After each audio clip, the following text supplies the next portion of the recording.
management has announced on the conference call that they will continue to invest in user engagement to maintain that momentum going forward. But however, Q1 strong earnings is not something we see that's going to continue going into the second half.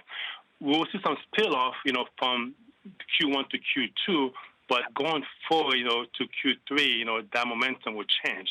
Why is that? Because many cities across China, also internationally, are opening up. Businesses are opening up. People are going back to work. Kids are going back to school. So the users base of Tencent gaming area will decline as a result. So that is a risk, of course, for the company. What about the weakening Chinese economy? Of course, there was a contraction in the first quarter of this year. How is that going to spell out for Tencent in the months to come? The economy, will partially impact the company, but do keep in mind that Tencent is pure online, and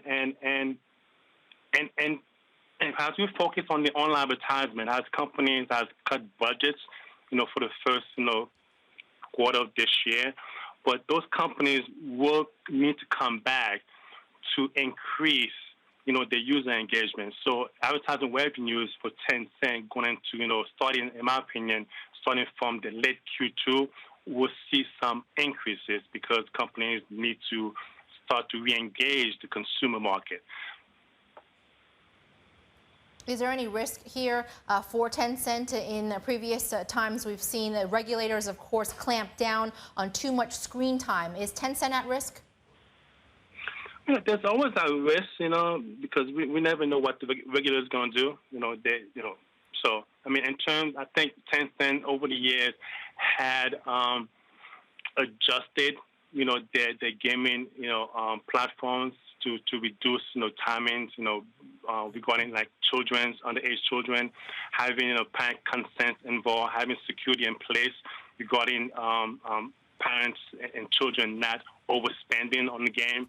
And I think the regulators have saw that improvement, and they're currently it's quite acceptable by them. So the risk is very, very minimal, in my opinion. Given that the management has done a great job minimizing the risk from the past.